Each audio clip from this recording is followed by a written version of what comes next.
Salam dan bahagia Ibu Bapak Guru hebat di seluruh Nusantara.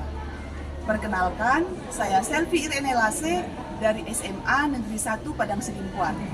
Akan berbagi video praktik baik, strategi membangun budaya positif dengan mengembangkan motivasi intrinsik murid. Dan selanjutnya, menumbuhkan murid-murid yang bertanggung jawab, mandiri, dan merdeka. Sejalan dengan filosofi Ki Hajar Dewantara yang mengatakan bahwa tujuan pendidikan adalah menuntun anak mencapai kebahagiaan dan keselamatan yang setinggi-tingginya, maka peran guru sebagai pendidik dan pemimpin pembelajaran sangat besar dalam menumbuhkan sekolah dengan ekosistem pendidikan yang berpihak pada murid. Guru ibarat seorang petani yang memiliki peran penting untuk menjadikan tanamannya tumbuh subur. Demikian juga jika kita mengibaratkan sekolah adalah tempat bercocok tanam, maka seorang guru perlu mengusahakan agar sekolah menjadi sebuah lingkungan yang menyenangkan, aman, dan nyaman, serta dapat menjaga dan melindungi setiap murid dari hal-hal yang kurang bermanfaat atau bahkan mengganggu perkembangan potensi murid.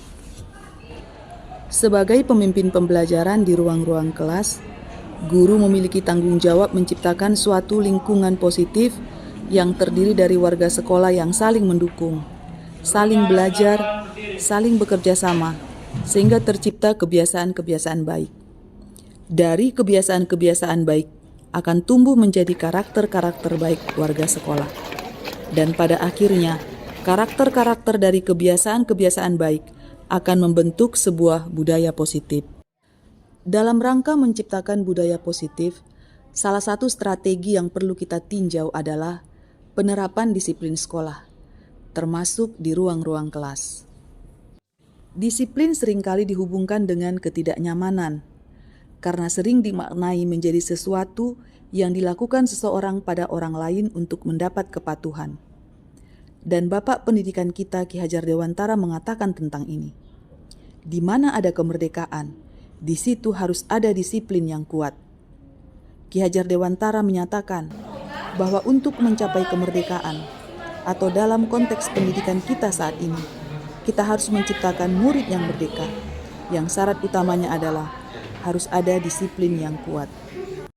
Bapak Ibu hebat, membangun budaya positif berarti menanamkan disiplin positif, di mana setiap murid dapat menjadi orang yang mereka inginkan dengan menghargai diri sendiri dan nilai-nilai kebajikan yang mereka percayai.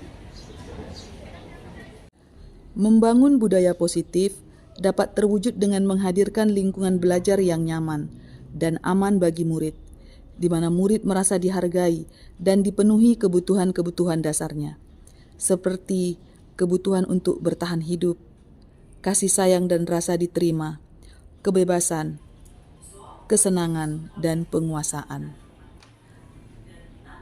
Beberapa upaya sederhana yang dapat dilakukan untuk menciptakan lingkungan belajar yang positif adalah membuat keyakinan kelas dan menggunakan segitiga restitusi untuk memperbaiki kesalahan murid.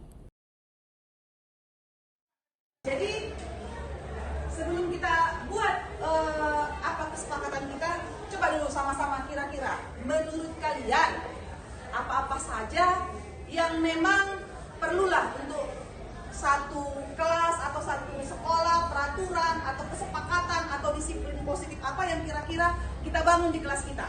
Jadi dari kita untuk kita, apa kira-kira nilai positif, nilai-nilai kebajikan ya yang berlaku secara universal yang kita data dulu, kira-kira mana yang kita sepakati bersama.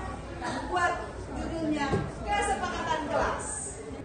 Kesepakatan kelas dibuat bersama dengan murid. Hasil kesepakatan kelas selanjutnya disosialisasikan kepada kepala sekolah dan orang tua atau wali murid untuk seterusnya dilaksanakan bersama. Bertanggung jawab apapun yang dibuatnya kesalahan di dalam kelas, disiplin kerja, Bu. Apapun masalah yang terjadi di kelas, Bu, saling membantu dan didiskusikannya di kelas itu. Tepat waktu masuk kelas, Bu. Tugas piket harinya bisa diganti. Sama-sama dalam menjaga keamanan kelas. Jaga dan bertanggung jawab atas barang-barang di kelas. Salat zuhur bareng, Bu, di musola.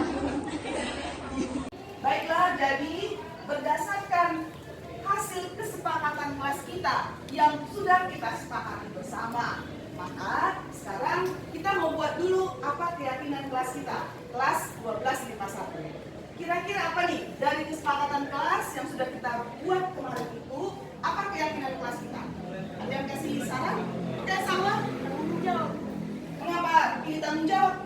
Karena kita harus bertanggung jawab terhadap perbuatan kita baik kepada diri sendiri maupun orang lain dan terutama kepada Tuhan. Oke, setuju? Setuju. Yang kedua kira-kira apa ya? Ya, Fernando. Jujur dan disiplin, Bu. Ini alasannya apa? Karena kalau kita jujur, kalau kita tidak jujur, kita berdosa, Bu. Oh iya. Boleh ya? Oke. Yang ketiga. Ya, Silvi. Yang ketiga, aktif dan kreatif, Bu. Kenapa itu? Karena di dalam pembelajaran di kelas kita harus aktif serta mengerjakan tugas kita harus membuat kreatif. Oke, benar sekali ya.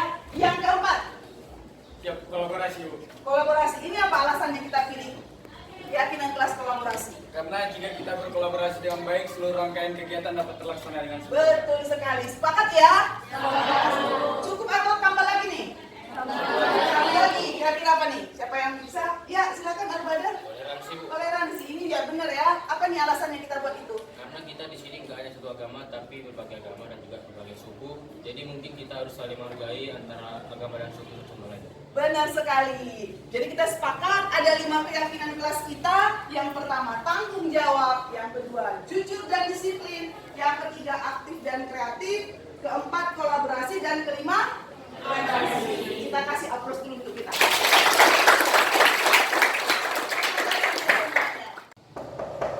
Ya, silakan masuk. Silakan duduk. Selamat pagi, Fauzan. Untuk menerapkan disiplin positif pada murid sebagai bagian dari budaya positif di sekolah dapat dilakukan dengan melaksanakan segitiga restitusi. Dengan segitiga restitusi, guru membimbing murid berdisiplin positif agar menjadi murid merdeka. Tahapan-tahapan segitiga restitusi yaitu menstabilkan identitas, validasi tindakan yang salah, dan menanyakan keyakinan akan menciptakan kondisi bagi murid untuk mengidentifikasi dan menganalisis kesalahan mereka berdasarkan keyakinan kelas yang telah disepakati. Ini tidak tindakan yang tepat. Mengapa kamu mengatakan tindakan tidak tepat itu? Karena hasil dari kegiatan ini tidak akan optimal, Bu. Tim tidak akan solid, dan jika saya membiarkan hal tersebut, beberapa teman yang lain juga akan merasakan tidak nyaman, Bu. Tidak akan terjadi yang namanya kolaborasi yang baik di antara kepengurusan OSIS. Ibu senang kalau Fauzan mengetahui dampak dari tindakan ini. Berarti ini merupakan wujud rasa pedulimu terhadap kegiatan di sekolah sekarang ini. Jadi berdasarkan keyakinan kelas yang ada, keyakinan kelas mana yang tidak sesuai dengan perbuatanmu? Bertanggung jawab kepada tugas dan berkolaborasi dengan guru serta teman-teman. Jadi menurutmu, apakah sikapmu yang pasif menunjukkan kamu belum bertanggung jawab dan belum berkolaborasi dengan baik? Iya. Jadi apa yang akan kamu lakukan untuk memperbaiki keadaan ini? Saya akan berusaha meminta mereka untuk berdiskusi dan berkolaborasi kembali, Bu, mengenai kegiatan-kegiatan MPLS ini, Bu. Kemudian saya akan melaporkannya kepada pembina OSIS. Ya, Ibu sangat senang kamu bisa menemukan solusi atas permasalahan yang kamu hadapi. Ibu harap kamu bisa semakin semangat lagi dan terus mengasah kemampuanmu memimpin kerja dalam tim. Sekarang kamu bisa kembali melanjutkan kegiatanmu. Tetap semangat ya. Baik, Bu. Terima kasih. Demikianlah video praktik baik tentang strategi membangun budaya positif yang berpusat pada murid. Semoga menginspirasi.